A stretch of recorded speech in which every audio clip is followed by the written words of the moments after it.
त्यांच्या अथक परिश्रमामुळे राज्यातील शांतता आणि सुव्यवस्था कायम आहे। पाटीधारक संतोष खराडे, ध्वजधारक संतोष गिरडर। संचनालय हे संचनालय पोलीस दलाच्या भविष्यातील नेतृत्वाला तयार करते आणि त्यांच्या प्रशिक्षणामुळे पोलीस दलाची कार्यक्षमता वाढते। पाटीधारक रश्मी विनोद इंगळे, ध्वजधारक कवायत निर्देशक रामेश्वर उत्तम सावळे यांच्या नेतृत्वाखाली 3 प्रशिक्षण संचनालयांची मान्यवरांना मानवंदना। शहर डोंगरांची शान, इतिहासात भरलेला संस्कृतीची जान, महाराष्ट्राचे प्रवेशद्वार, समुद्र किनाऱ्यावरील सुंदर शहर ठाणे शहराचा संघ सलामी मंचाच्या पुढे अग्रेसर होत आहे। पाटीधारक आहेत दीपा उत्तम दुष्यंत, ध्वजधारक विजय खुराडे। ठाणे शहराची सन्माननीय प्रमुख अतिथी यांना संचलनात सहभागी झालेल्या सर्व संघांनी उद्घाटन सोहळ्याचे सन्माननीय अतिथी श्री देवेंद्रजी फडणवीस साहेब मुख्यमंत्री आणि संचलनात सहभागी झालेल्या स्पर्धकांच्या दिमागदार संचलनानं या सोहळ्याला रंग जाते। बँड पथकाचं नेतृत्व करताय शहर नवी मुंबई, पुणे शहर, पुणे ग्रामीण, कोल्हापूर शहर, रायगड राज्य राखीव पोलीस बल गट क्रमांक। या निमित्ताने एवढंच सांगू इच्छितो की महाराष्ट्राचं पोलीस दल हे देशातलं सर्वोत्तम पोलीस दल आहे। या पोलीस दलाने महाराष्ट्रामध्ये कायदा आणि सुव्यवस्था राखत महाराष्ट्राला औद्योगिकदृष्ट्या नंबर 1 राज्य केलेलं आहे आणि आज देशातले इतर पोलीस विभाग हे महाराष्ट्राकडे बेंचमार्क म्हणून पाहतात ही खऱ्या अर्थानं महाराष्ट्र पोलिसांची कामगिरी आहे। आपल्याला ही कामगिरी अधिक उंच कशी करता येईल, ती अधिक अकाउंटेबल कशी करता येईल, ती अधिक गतिशील कशी करता येईल, ती अधिक पारदर्शी कशी करता येईल याबद्दल येत्या काळामध्ये मोठ्या प्रमाणात प्रयत्न करायचे आहेत। आणि यासोबत मला या गोष्टीचा आनंद आहे की आमचे पोलीस विविध क्षेत्रांमध्ये आज खूप चांगली कामगिरी करतायत। खेळामध्ये तर महाराष्ट्राच्या पोलिसांनी वेगवेगळ्या राष्ट्रीय स्पर्धांमध्ये देखील अतिशय चांगलं काम या ठिकाणी केलेलं आहे। त्यांची कामगिरी वाखाणण्यासारखी राहिलेली आहे। शेवटी खेळाचं मैदान याकरता महत्वाचं आहे की खेळामध्ये आपल्याला संघभावना शिकता येते, खेळामध्ये आपल्याला स्पोर्ट्समन स्पिरिट शिकता येतं, खेळामध्ये जिंकता येतं आणि हारता येतं आणि हारल्यानंतर पुन्हा जिंकण्याकरता तयारी करता येते।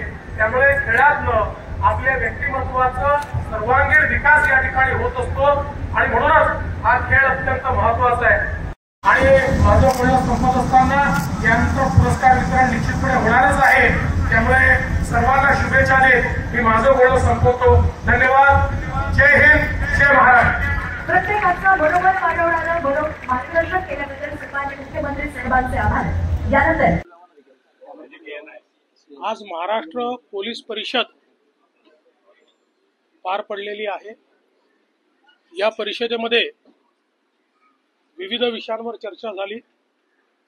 विशेषतः जे 3 नवीन कायदे देशामध्ये तयार झालेले आहेत त्या कायद्यांचं महाराष्ट्रातलं इम्प्लिमेंटेशन या संदर्भातलं एक सादरीकरण झालं।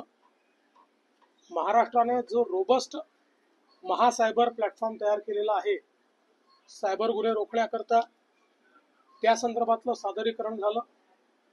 महिलांवरचे अत्याचार, बालकांवरचे अत्याचार याची रोकथाम करण्याकरता, त्याचप्रमाणे अशा प्रकारच्या गुन्हे उघडकीस आणण्याकरता आणि अशा प्रकारच्या गुन्ह्यांमध्ये अतिशय वेळेत आरोपपत्र कसं जाईल या संदर्भातली एक चर्चा त्या ठिकाणी झाली। यासोबत ड्रग्सच्या संदर्भात कशा प्रकारची कारवाई चाललेली आहे आणि पुढे कशा प्रकारची कारवाई केली पाहिजे या संदर्भातली देखील चर्चा त्या ठिकाणी झाली। उद्योगांना कुठल्याही प्रकारे त्रास होऊ नये या दृष्टीनं आपल्याला काय करता येईल या संदर्भातली चर्चा झाली।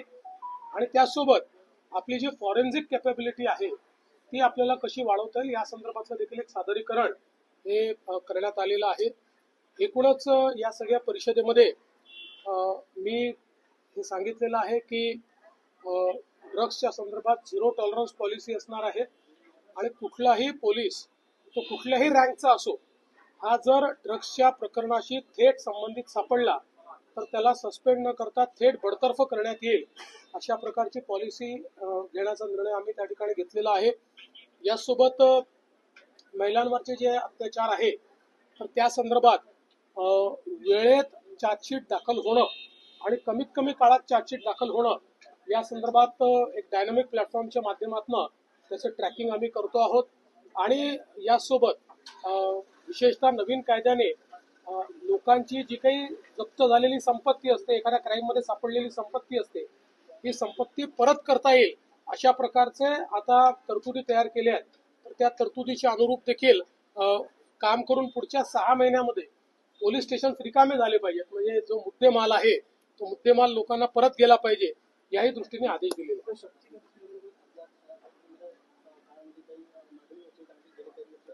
मी या संदर्भात कालच बोललेलो आहे की केंद्र सरकारने जो नवीन कायदा केलेला आहे त्यात शक्ती कायद्यातल्या अनेक गोष्टी अंतर्भूत केलेल्या आहेत. त्यामुळे आपल्याला पुन्हा रिव्ह्यू त्याचा घ्यावा लागेल आणि काय झालं नाहीये त्या संदर्भातला कायदा तयार करावा लागेल. सर, शहरातले अनेक बस स्टँड जे आहेत संतोष देशमुख प्रकरण आरोपपत्र दाखल करणार आहे, न्यायालयासमोर आता केस जाणार आहे, अशा पद्धतीने वाल्मिक कराड यांना मुख्य आरोपी त्यामुळे पोलिसांनी अतिशय प्रोफेशनल तपास केलेला आहे आणि नवीन कायद्याचा अवलंब करून योग्य वेळेमध्ये आणि संपूर्ण पुराव्यासहित आरोपपत्र दाखल केलेलं आहे.